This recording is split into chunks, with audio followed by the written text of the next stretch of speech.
Hey guys, Ash here. Hope this video finds you doing well today. Coming at you because we have some news, ladies and gentlemen. For those of you who have been watching the channel the last couple of weeks, I brought you a lot of tournaments highlighting Jordan as one of the best tournament players in the game using the Trifecta deck. But guys, look at this. We have a little breaking news here, ladies and gentlemen. We have a new champion, guys. For the first time ever, we have this player here, Oleg from the clan Banshee. Shout out to his clan. He's won 3 days in a row, and for those of you who don't know, the competition in these Twitter tournaments that I host daily at noon Eastern time is steep. It's really intense, and to win once, in twice, and then 3 times in a row is incredibly impressive. Previously, the record was Jordan, who had won twice in a row, and Oleg here has won now 3 days in a row. So luckily, I snuck in there and was able to record a lot of the really good matches towards the end of the previous tournament. And what I did basically was I didn't know that Oleg was going to win at this point, so I kind of flip-flopped between Oleg and Jordan. So we get to see a little bit of both of them for you guys, and I'm pretty confident this will make for a pretty entertaining video because you get to see a really nice free-to-play player, Jordan, using a no legendary deck versus Oleg, who has a really impressive minor deck. You saw that previously on the screen, and we'll see it live as well. So here are some of the decks of the other top tournament players in this tournament here. A lot of minor decks, obviously a lot of furnace decks. Basically, you're seeing a lot of either Trifecta or the giant power decks with the poison spell, or you're seeing, of course, a lot of minor and control decks in these tournaments. So what we're going to do is basically just hop in a match right now and see how things are going. This is a Jordan match here, so we're watching Jordan play the Trifecta that he does so well, and I don't want to go ahead and tell you how this one ends, but I will tell you that we're going to see a couple Jordan matches this episode, this video, and for the first time ever, guys, on my YouTube channel, for the first time ever, we're going to see Jordan lose. It's okay, guys. It's okay.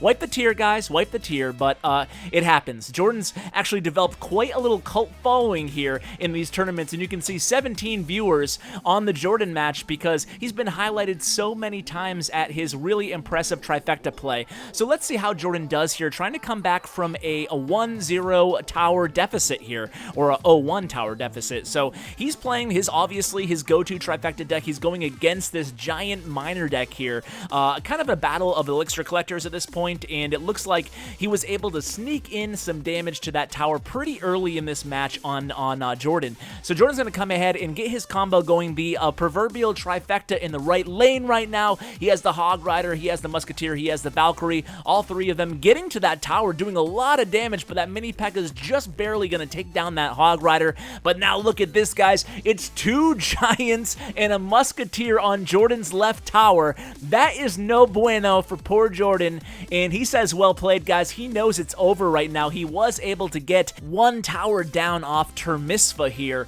but you can see the viewers are all watching live as we see, at least on my channel, we see Jordan lose for the first time. Sorry, Jordan, but I guess even Superman has his kryptonite, guys, and he gets the 3 crown, Termisva, I believe. Termisva. Gotta be careful there because I am renowned, world renowned for butchering names, so apologies if I am. But Termisva, let's kind of stick with him here because this is an interesting deck, guys. You don't see a lot of minor giant decks, but look how defensively capable this deck is against really any sort of the popular meta right now. He has the mini P.E.K.K.A, he has Zap, he has Poison, obviously if he has Guard, so a very defensively heavy deck then paired with that minor and the giant as well. So let's stick with Termisva here, and oh, you can see he's going against Oleg, who opens right out of the gate there, literally at the very first second of the match with a Hog Rider in Goblins. So this is the first time we get to lay eyes on Oleg the champion here, and he's going against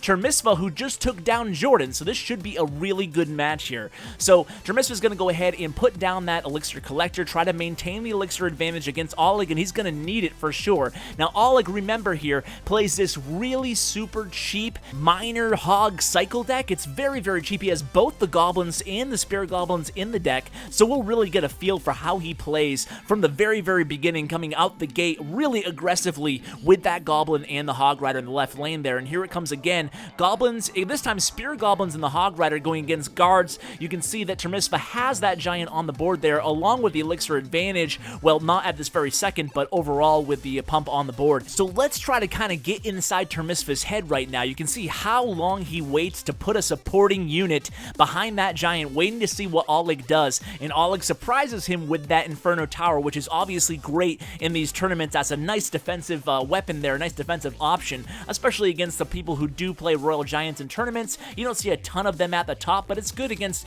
different types of decks. Obviously, Giant decks, as you can see here, really shines having that Inferno Tower in your tournament deck. So now here comes Oleg on the offensive here, led by a Miner. Then he sneaks in that Hog Rider there, and look at this Hog Rider. He's going to get 2 or 3 hits on this left tower with that Hog Rider. There's a Musketeer doing a decent amount of point damage here for Termisva, but not quite enough. As you can see, the hit points almost half off that left tower. So at this point here, it's going to be Oleg's turn to play defense. He takes down that Musketeer very easily with a few Spear Goblins placed perfectly on his side of the equator there. Now it's going to be another Elixir Collector placed by Termisva, and very, very quickly, you can see Oleg being super aggressive with his Miner there. But I'll tell you what, Termisva was ready with the guard play there, able to defend that Elixir Collector. Oleg is left saying, wow, and look at this offensive surge coming at Oleg right now. And you can see the Inferno Tower, ooh, just unlocks off that mini P.E.K.K.A, and then it retargets onto that Giant. But look at that, he uses the Zap spell, and now there's a Giant Musketeer on his tower. What the heck is he gonna do? Whoa, he already cycled back to the Inferno Tower? That is insane. That is a fast, cheap deck, ladies and gentlemen. That was a very fast cycle. You can see he played the Inferno Tower to stop that mini P.E.K.K.A on the push and stop the Giant initially. Obviously, Termisva was able to make it retarget using the Zap spell onto the Miner, and then you can see the counter push there by Oleg, and it looks like he's going to win right now. Wow, that was a really, really nice defense turned into a nice counter offense, a really, really nice match there. That was a pleasure to watch. Man, if I was watching at home, I might rewind and watch that one again. Two really, really skilled players.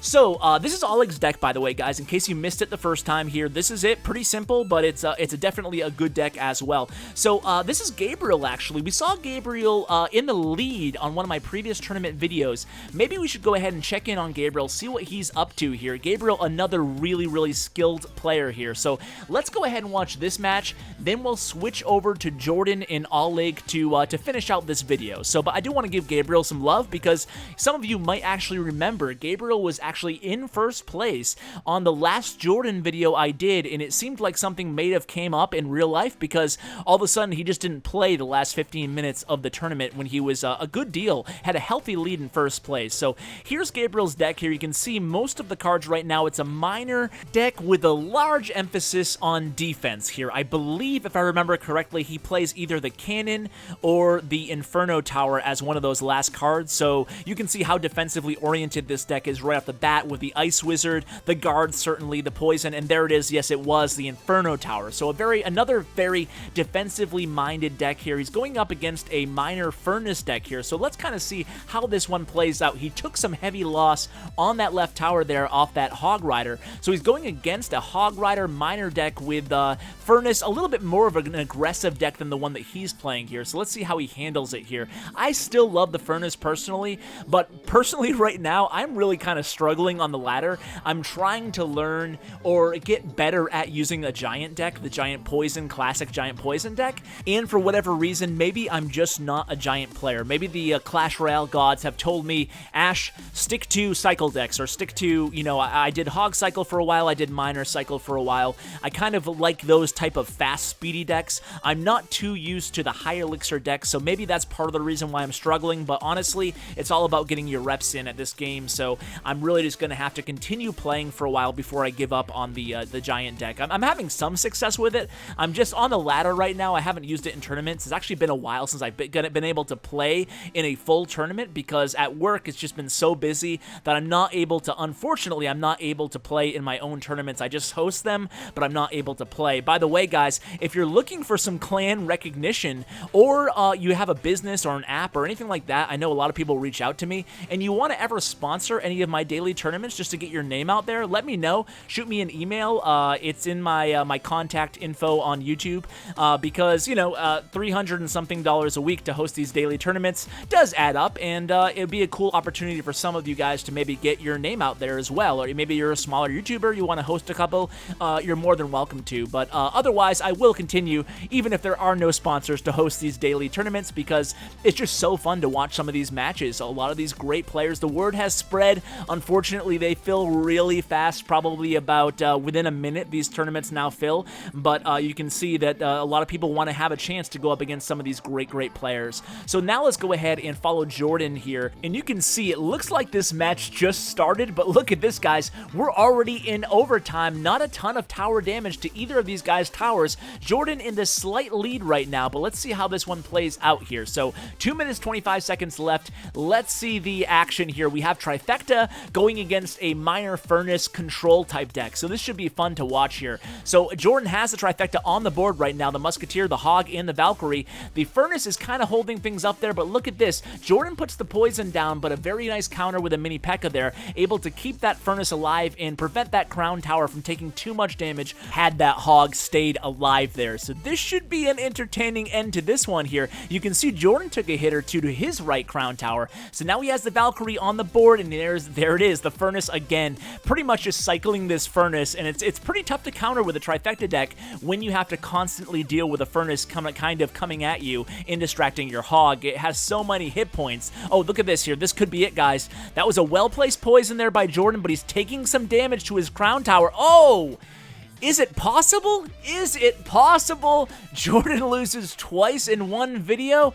What is going on in this world, guys? I never thought I'd see the day, but wow, I'm pretty shocked. I can't believe it. So we have Gabriel in first, Oleg in second right now, but obviously everybody loses, guys. So, I mean, you lose, I lose, Jordan loses, even the best tournament players in the world lose. So let's finish this one out strong, guys, by following Oleg here and see how he plays this deck from the beginning. Again, this will be the second full match we've seen of Oleg here, and there's probably going to be many more to come if he continues this epic winning streak that he's on right now. So he's playing against an interesting deck here already out the gate with a Goblin Barrel and the Musketeer, so it'll be interesting to see what they're... Okay, Miner and Minion Horde, so he's coming at him really aggressively right out the bat here, and it looks like a pretty good defense there by Oleg. We saw how well Oleg was equipped to defend against these big pushes in our previous match. Remember that Inferno Tower match where he took down the Giant and mini P.E.K.K.A and everything else in the world that was coming at him in that left lane there? Well, we're going to hopefully see some more examples of that really on-the-spot defense there, timely defense by Oleg here in this match. So here comes the Hog Rider in the Spirit Goblin combo. He's a big fan of that, and that is one of the cool things about this deck. We're having the Goblins and the Spirit Goblins. You basically always have something, some sort of a Goblin to pair up that Hog Rider with.